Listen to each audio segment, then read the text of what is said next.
Oh, hey there. Today we're going to talk about misconceptions of polyamory.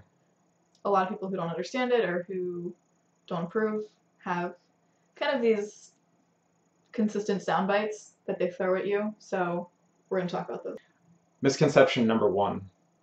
You must not really be in love with your partner.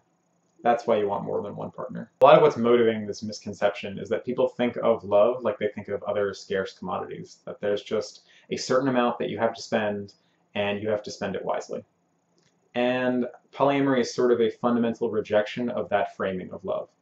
So if you're polyamorous, you think that your love is infinite. Maybe your time is finite. Like you can't date 20 people because you just wouldn't have time for it, but you could date 2 or 3 or 4 or 5. And you could find the time for it because you have the love for it. It's not like money or pie or ice cream where you give some to somebody and you have less to share with other people. You can have a completely fulfilling, amazing relationship with several people, and it doesn't devalue the other relationships that you have. It doesn't change the nature of those relationships or the way you can invest and commit to those people. At least in my experience, I found that my relationships with people become more deep as I get to talk to them about my relationships with others. Yeah, it's a really great way to connect with other people and to share really intimate parts of yourself. Imagine if I came to you and I was like, "Oh, so you're hanging out with Alex this weekend, huh?" Yeah. Well, I thought you were going to hang out with Kat. Well, I was going to do both. Oh, so you're going to hang out with more than one friend. Yeah. I guess Alex isn't enough of a friend for you. No, I have lots of friends. Mm-hmm. You must not really be friends with Alex if you're going to go hang out with Kat too. So it wouldn't make much sense if somebody accused you of not really being friends with someone because you're hanging out with a second person as well. Nobody would argue that you can't do this because you must be loyal to one group of friends. We acknowledge and understand that part of what friendship means is that there's an overlap of interests or some sort of common ground that you enjoy partaking of. But nowhere is it said or argued that this overlap must be total. That would be absurd.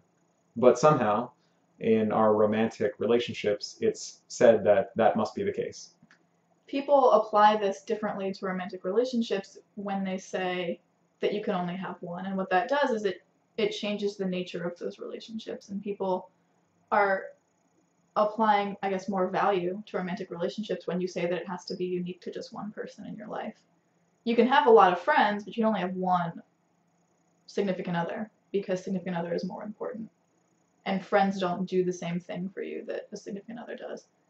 And I'm not okay with that. Like, my friends are absolutely as valuable to me as any romantic partners. It's just the way that I express myself to them is not physical or intimate, but that doesn't mean that they're any less valuable to me. And that's why polyamory has given me the agency to do that, because I can apply this reasoning of value to lots of people in my life without that having to mean it's unique to just one person. Yeah, and you get a little bit of pushback here. Like a lot of times people will say that there's just a fundamental difference between a lover and a friend, and that while you can have several friendships, you really can't have more than one romantic partner. And I think that's just, it's a kind of confusion that they're talking about here. You have friends with different interests, and that's totally healthy. But it's like saying there must be only one way to be romantic with somebody. Clearly that's not the case. Every relationship that you've ever been in has probably been different. No 2 relationships are precisely the same, just like no 2 friendships are the same. So it doesn't really make much sense to me for someone to say, well, you can only love someone in one way, and so if you love somebody, you only love that one person. Misconception number 2 is that you just don't know how to commit to people. You're afraid of commitment. You just want to have sex with a lot of people because you can't commit to one person. You can commit to more than one person in a polyamorous arrangement. You can commit to living with 2 partners or having 2 partners. So in a way, it's sort of more commitment, if you want it to be. I've always found that there's more of a commitment expectation for me, personally, since I've been polyamorous versus my monogamous relationships.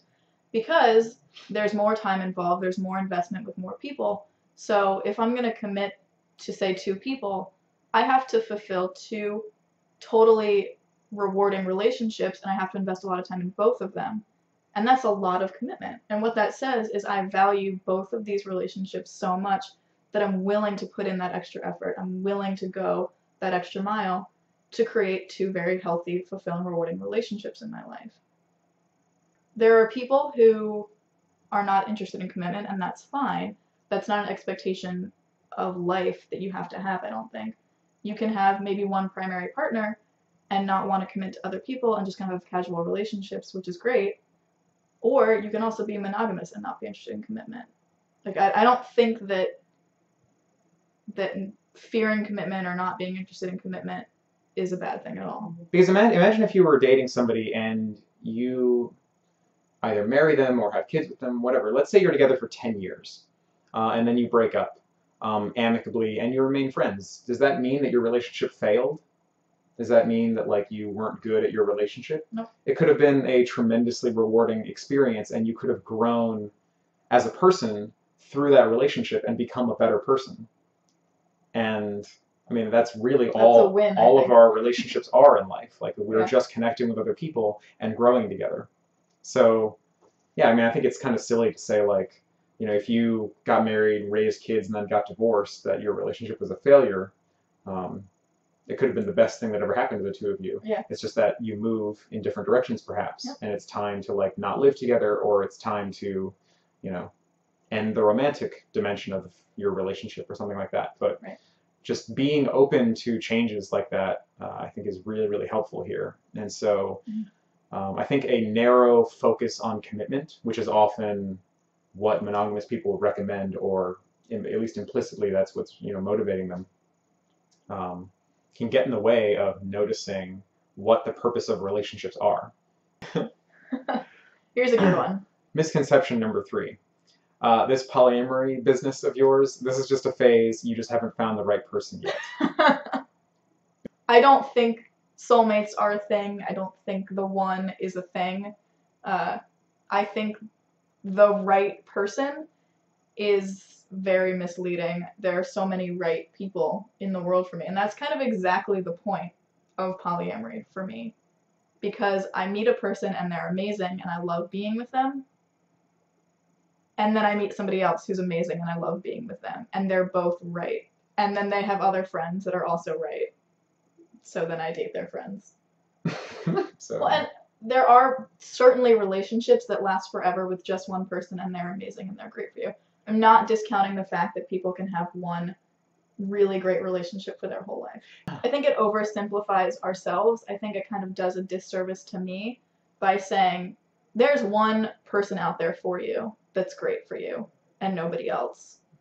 And to me, that's like saying you've just got this one-dimensional kind of personality. You've got just one dimension of goals and desires, and one person's going to fulfill that. And my life is so much more dynamic than that. And there are phases of my life where people are right for me and then they're wrong for me, and then maybe they'll be right again later. But throughout my life, everything is changing. Even in a number of months, things can be totally different. It's like saying you have this specific shape that's cut out of you, that this like one other person's going to come in and they're just going to fill that space with their penis. And then everything's going to be right in the world. Misconception number 4. Slut? Yeah, actually. Basically. Yeah, if somebody calls you a slut because you're polyamorous, they're presenting you with an opportunity. They're basically declaring themselves to be ignorant. They're saying, I don't know how this works, and I'm either afraid of it or I just simply don't like it. So you have a choice there. You can either choose to educate that person about how your life works and what makes you happy, or you can say to yourself, I really don't have the time, energy, or will to do this right now, and I'm just going to move on and let that person deal with it. Yeah, you're just a slut. You have sex with too many people. Guilty. There you go. It's that easy. All right, I think it's fun. Should we say goodbye? I think it's that easy, really. It's that easy. Okay. Yeah. Check out Space.